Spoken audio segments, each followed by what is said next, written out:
ने ये कहा है और आज भी उसकी बाज़गश्त सुनाई दी है कि पाकिस्तान अगला हदफ होगा, पाकिस्तान अगला निशाना होगा। तो खाला जी का बाड़ा है कि पाकिस्तान अगला निशाना होगा। किसी ने आज तक दो न्यूक्लियर स्टेट्स के दरमियान में जंग कभी देखी? पाकिस्तान ने जो न्यूक्लियर धमाके किए थे वो किस लिए किए थे? और न्यूक्लियर की बात तो छोड़ दें, इजराइल तो इस मर्तबा भी भारत के साथ था। हमने जितने ड्रोन गिराए हैं वो सारे के सारे ड्रोन जो थे वो इजराइली थे। तो हतमी तौर पे ये बात क्लियर करना चाहता हूँ, हम ना हो कि पाकिस्तान अगला टारगेट है। पाकिस्तान ना टारगेट था, ना टारगेट है, ना टारगेट कभी होगा, क्योंकि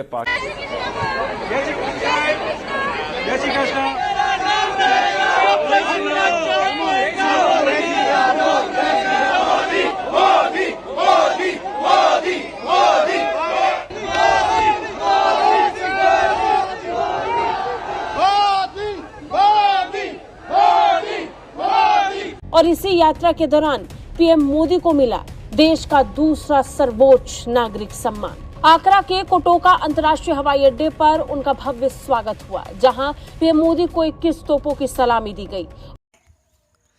जय हिंद, नमस्कार दोस्तों। तो दोस्तों, भारत के प्रधानमंत्री श्री नरेंद्र मोदी जी दोस्तों साउथ अफ्रीका गए हैं, जो कि घाना एक देश है दोस्तों। वहाँ पर जो हमारे भारत का जो बिजनेस है दोस्तों, उसको बढ़ाने के सिलसिले में गए हुए हैं। और दोस्तों, साउथ अफ्रीका में चाइना की भी नज़र है। वो भी चाह रही है कि अपने जितने से ज़्यादा शेयर्स बढ़ा लिया जाए, अपने बिजनेस को ज़्यादा से ज़्यादा बढ़ा लिया जाए। और भारत भी यही सोच रहा है कि साउथ अफ्रीका में अगर अपना बिजनेस बढ़ा लिया तो भारत को इस चीज़ से बहुत ज़्यादा फ़ायदा होगा। और अभी जब नरेंद्र मोदी जब वहाँ पहुँचे तो उनका बहुत ही बढ़िया ग्रैंड वेलकम हुआ। और दोस्तों, हरे राम हरे कृष्ण का चैट हुआ वहाँ पे मोदी जी के सामने, जो कि बहुत ही ज़्यादा ये बताता है कि भारत की संस्कृति ऑल ओवर पूरे वर्ल्ड के अंदर फैल चुकी है, जिसकी वजह से हमारे भारत को बहुत ही ज़्यादा प्राउड फील होता है कि हमारे भारत की संस्कृति हमारी मोदी जी ने कहाँ तक पहुँचा दी है। और दोस्तों, अगर घाना में अगर जितने ज़्यादा प्लांट हो जाएंगे, जितना ज़्यादा बिजनेस बढ़ जाएगा, उतने ही ज़्यादा भारत का फ़ायदा होगा और घाना का फ़ायदा होगा। और साउथ अफ्रीका में जितनी ज़्यादा परसेंटेज बढ़ जाए भारत की, और उतना ज़्यादा शेयर्स मार्केट में नाम हो जाएगा उनका, बहुत ही ज़्यादा शेयर्स हो जाएंगे भारत के, जो कि हमारे जीडीपी में काफ़ी ज़्यादा मदद मिलेगा आगे बढ़ने के लिए।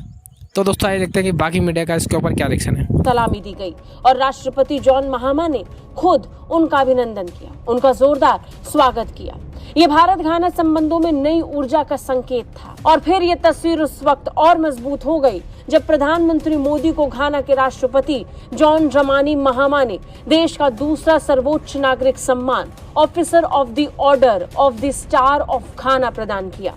ये सम्मान मोदी को द्विपक्षीय सहयोग, वैश्विक नेतृत्व और भारत घाना संबंधों को सशक्त बनाने में उनके योगदान के लिए दिया गया। ये कह रहे हैं कि इन 10 इयर्स 10 सालों में ये किसी भी प्राइम मिनिस्टर का, इंडियन प्राइम मिनिस्टर का दी लॉन्गेस्ट ट्रिप है, जो कि 5 नेशंस को वो 8 डेज में इसको कंप्लीट करेंगे।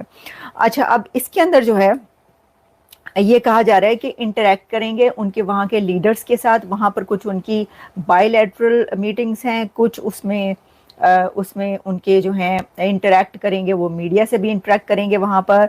और फिर इसमें जो है डिस्कस करेंगे बहुत सारे ऐसे तरीके टू मेक प्लैनेट बेटर। कि इंडिया हर उस मुल्क जाना चाहता है जहाँ पे इंडिया की जो एक्सपोर्ट्स हैं या इंडिया की इकोनॉमिक पार्टनरशिप अच्छी हो, पहली बात।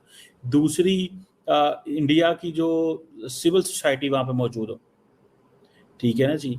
अब for example Trinidad and Tobago को ले लें आप, 40 to 45% इंडियन डियास्पोरा, ये जो कैरेबियन एरिया है यहाँ पे रहता है। और ये आप देखें कि यहाँ वहाँ पे जो प्रेसिडेंट हैं जो और प्राइम मिनिस्टर हैं ट्रिनिडाड एंड टोबैगो में, ये दोनों इंडियन ओरिजिन के हैं। प्रधानमंत्री मोदी जी की जो सबसे खास बात रही है उनके इन 11-12 सालों में, जो उनकी जो लीडरशिप भारत ने पाई है, और मैं मानता हूँ कि बहुत सही समय पे, क्रूशियल समय पे प्रधानमंत्री जी ने इस देश को वो स्थिरता और वो गति दी है, दोनों दी, स्थिरता और गति दोनों, because they were very crucial. तो उससे हमारी जो एक वैश्विक नीति रही उसमें काफी अच्छा उधार आया। भारत दुनिया में भारत की छवि जिस तेजी के साथ मजबूत हुई है उसे पूरी दुनिया देख रही है। प्रधानमंत्री मोदी जिस देश में जाएं वहां किसी तरीके का विशेष सम्मान उन्हें ना मिले, अब ऐसी कल्पना करना ही मुश्किल है। पीएम मोदी घाना पहुंचे तो घाना में भी उन्हें सर्वोच्च सम्मान मिल गया। प्रधानमंत्री नरेंद्र मोदी 2 दिवसीय दौरे पर घाना पहुंचे हैं, जो किसी भी भारतीय प्रधानमंत्री की 3 दशकों में पहली यात्रा है। और इसी यात्रा के दौरान पीएम मोदी को मिला देश का दूसरा सर्वोच्च नागरिक सम्मान। आगरा के कोटोका अंतर्राष्ट्रीय हवाई अड्डे पर उनका भव्य स्वागत हुआ, जहां पीएम मोदी को 21 तोपों की सलामी दी गई और राष्ट्रपति जॉन महामा ने खुद उनका अभिनंदन किया, उनका जोरदार स्वागत किया। ये भारत घाना संबंधों में नई ऊर्जा का संकेत था। और फिर ये तस्वीर उस वक्त और मजबूत हो गई जब प्रधानमंत्री मोदी को घाना के राष्ट्रपति जॉन ड्रमानी महामा ने देश का दूसरा सर्वोच्च नागरिक सम्मान officer of the order of the star of घाना प्रदान किया। ये सम्मान मोदी को द्विपक्षीय सहयोग, वैश्विक नेतृत्व और भारत घाना संबंधों को सशक्त बनाने में उनके योगदान के लिए दिया गया।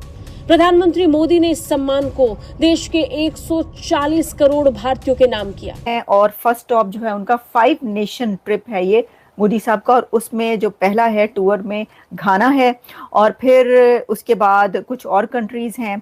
और उसको हम आपको बताते चलें कि ये जो हैं ब्राज़ील है, अर्जेंटीना है और नामीबिया है और फिर ट्रिनिडाड है। ये वाले कंट्रीज जो हैं यहाँ पर ये गए हैं मोदी साहब, और ये कह रहे हैं कि इन 10 ईयर्स 10 सालों में ये किसी भी प्राइम मिनिस्टर का, इंडियन प्राइम मिनिस्टर का दी लॉन्गेस्ट ट्रिप है, जो कि 5 नेशंस को वो 8 डेज में इसको कंप्लीट करेंगे। अच्छा, अब इसके अंदर जो है ये कहा जा रहा है कि इंटरेक्ट करेंगे उनके वहाँ के लीडर्स के साथ। वहाँ पर कुछ उनकी बायलैटरल मीटिंग्स हैं, कुछ उसमें उनके जो हैं इंटरेक्ट करेंगे, वो मीडिया से भी इंटरेक्ट करेंगे वहाँ पर। और फिर इसमें जो है डिस्कस करेंगे बहुत सारे ऐसे तरीके टू मेक प्लैनेट बेटर। अब घाना जो है वो वेस्ट अफ्रीका का एक इम्पॉर्टेंट मुल्क है और इंडिया जो है वो क्या कर रहा है कि इंडिया हर उस मुल्क जाना चाहता है जहाँ पे इंडिया की जो एक्सपोर्ट्स हैं या इंडिया की इकोनॉमिक पार्टनरशिप अच्छी हो, पहली बात। दूसरी, इंडिया की जो सिविल सोसाइटी वहाँ पे मौजूद हो, ठीक है ना जी। अब for example Trinidad and Tobago को ले लें आप, 40 to 45% इंडियन डियास्पोरा ये जो कैरेबियन एरिया है यहाँ पे रहता है।